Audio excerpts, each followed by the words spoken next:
បាទសូមគោរពជម្រាបសួរដល់ពុកម៉ែបងប្អូនទាំងអស់គ្នាបាទថ្ងៃនេះបានវិលមកជួបខ្ញុំបានម្ដងទៀតហើយថ្ងៃនេះផងដែរខ្ញុំក៏មានរឿងដ៏ព្រឺព្រួចមួយយកមកនិយាយចែកជូនដល់ពុកម៉ែបងប្អូនស្ដាប់ផងដែរបាទហើយរឿងនោះគឺខ្ញុំទទួលបានពីមិត្តភ័ក្តិរបស់ខ្ញុំនៅឯខេត្តកំពង់ចាមហើយគាត់មានឈ្មោះថាសំណាងថ្ងៃមួយគាត់បានទៅចំការរបស់គាត់នៅឯខេត្តកំពង់ចាមហើយគាត់បានទៅស្នាក់នៅក្នុងចំការរបស់គាត់3ទៅ4ថ្ងៃពីព្រោះគាត់ទៅលេងឪពុកម្ដាយរបស់គាត់ផងហើយសំណាងគាត់បានដឹងរឿងរ៉ាវខ្លះៗនៅក្នុងចំការដែលនៅជិតគាត់នោះផងដែរចំការកៅស៊ូមួយនោះគឺមានផ្ទះបុរាណចាស់មួយឪពុកម្ដាយរបស់គាត់ក៏បាននិយាយប្រាប់សំណាងផងដែរថាចំការកៅស៊ូដែលមានផ្ទះចាស់មួយនៅតាមផ្លូវហ្នឹងគឺជាកន្លែងដែលប្រភពនៃខ្មោចព្រាយបិសាចរស់នៅហើយអ្នកដែលធ្វើដំណើរឆ្លងកាត់នៅទីនោះតែងតែមានជួបគ្រោះថ្នាក់ផ្សេងៗសំណាងឮដូច្នេះហើយសំណាងក៏មានការភ័យខ្លាចផងដែរប៉ុន្តែនៅយប់មួយសំណាងបានគាត់ទៅតាមឪពុករបស់គាត់ពីព្រោះឪពុករបស់គាត់ទៅចំការរៀងយប់ជ្រៅពេកទៅហើយសំណាងក៏បានដើរទៅតាមឪពុករបស់គាត់ហើយសំណាងបាននិយាយថាគាត់ទៅប្រហែលជាម៉ោង10ជាងព្រោះបាត់ឪពុកគាត់យប់ជ្រៅពេកពេលនោះសំណាងក៏បានដើរឆ្លងកាត់ចំការកៅស៊ូមួយដ៏ជ្រៅមួយនឹងហើយថែមទាំងធ្វើដំណើរឆ្លងកាត់ផ្ទះចាស់បុរាណដែលគេទុកចោលនៅក្នុងចំការកៅស៊ូនឹងផងដែរសំណាងគាត់បាននិយាយថានៅពេលដែលគាត់ធ្វើដំណើរដល់ផ្ទះចាស់បុរាណនោះគាត់ទៅតែម្នាក់ឯងហើយគាត់មានតែភ្លើងកែវមួយតែប៉ុណ្ណោះនៅពេលដែលគាត់ធ្វើដំណើរដល់ផ្ទះចាស់នោះគាត់ថាគាត់នឹងផ្ទះចាស់នោះប្រហែលជា100ម៉ែត្រពីគ្នាស្រាប់តែគាត់ឃើញរឿងដ៏ព្រឺព្រួចមួយដែលគាត់មិននឹកស្មានថាកន្លែងនោះវានឹងលងសាហាវដល់ម្លេះផងសំណាងគាត់បានថានៅពេលដែលគាត់ចិត្តទៅដល់គាត់បានក្រឡេកឃើញនៅក្រោមផ្ទះមួយហ្នឹងគឺមានការប្រគំតន្ត្រីដូចជាការកូត្រឬការវាយស្គរហើយមានភ្លើងភ្លឺនៅក្រោមផ្ទះចាស់បុរាណនោះផងដែរគាត់បាននិយាយថាគាត់ក៏លេចមើលគាត់ឃើញមនុស្សប្រហែលជា3ទៅ4នាក់ដែលកំពុងតែអង្គុយប្រគំតន្ត្រីវាយស្គរឬកូត្រធ្វើជាភ្លេងដើម្បីប្រគំតន្ត្រីនៅក្រោមផ្ទះចាស់បុរាណនោះសំណាងក៏នឹកឆ្ងល់ថាតើរឿងនេះមានមនុស្សរស់នៅឬក៏ជាខ្មោចលងគាត់បានគិតក្នុងចិត្តហើយ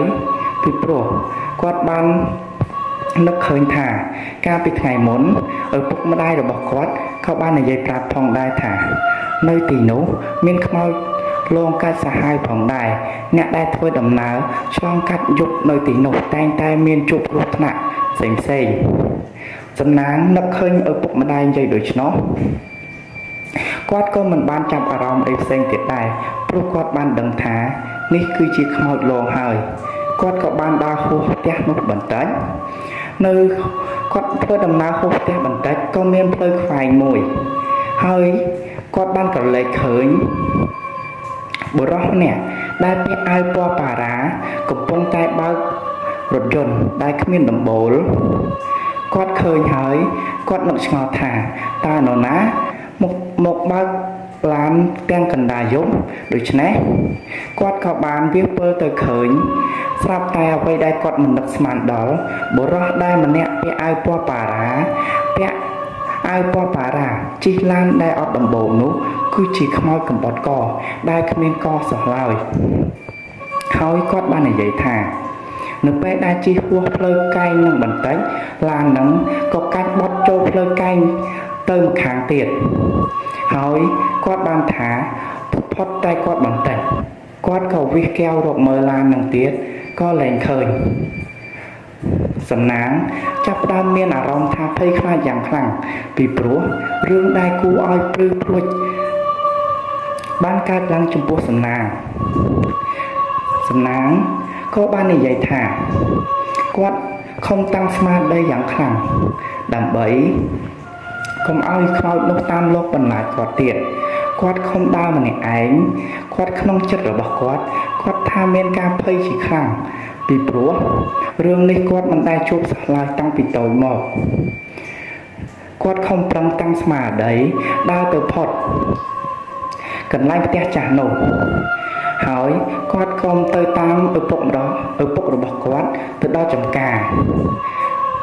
សំណាងនៅពេលដែលទៅដល់ចំការគាត់បានឃើញឪពុកគាត់កំពុងតែបណ្ដាលម៉ូតូនៅតាមផ្លូវហើយគាត់ក៏បានសួរឪពុករបស់គាត់ថា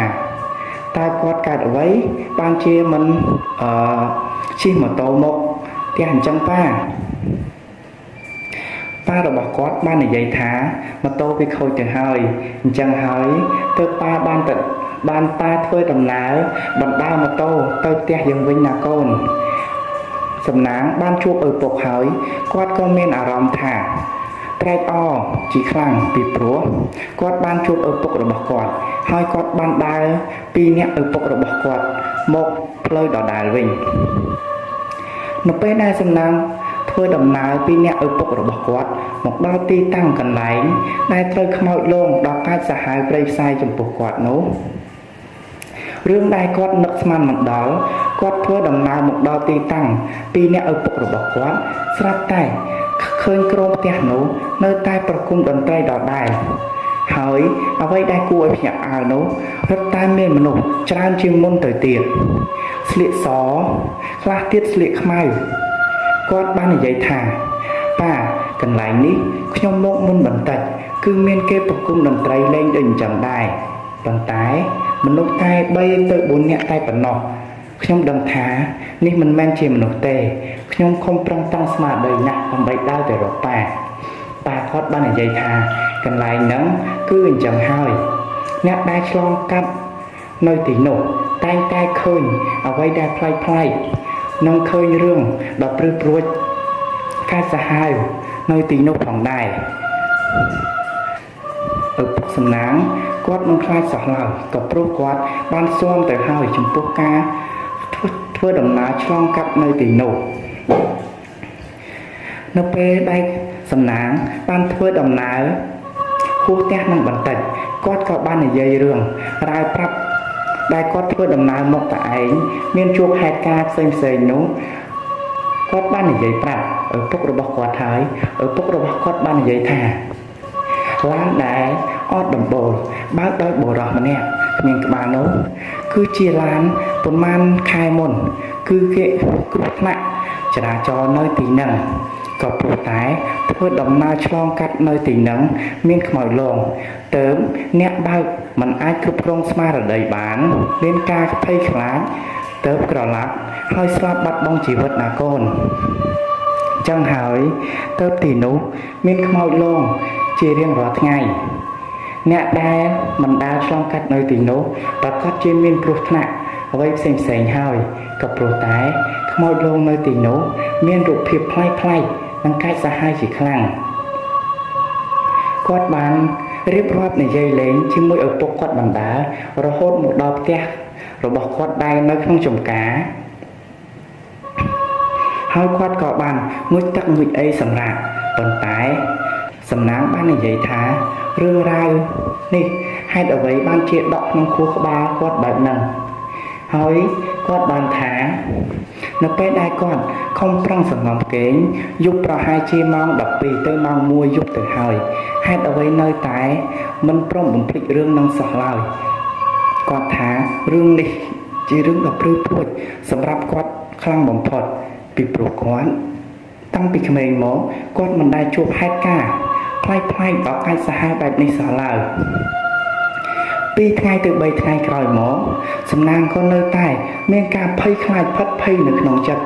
ដេកមិនបានធ្វើឲ្យគាត់មានការស្លេកស្លាំងភ្នែកឡើងខ្មៅហើយឪពុករបស់គាត់បានយកគាត់ទៅស្រោចទឹកនៅពេលដែលទៅដល់វត្តលោកបានប្រោះព្រំទឹកស្រោចទឹកដើម្បីជំរះ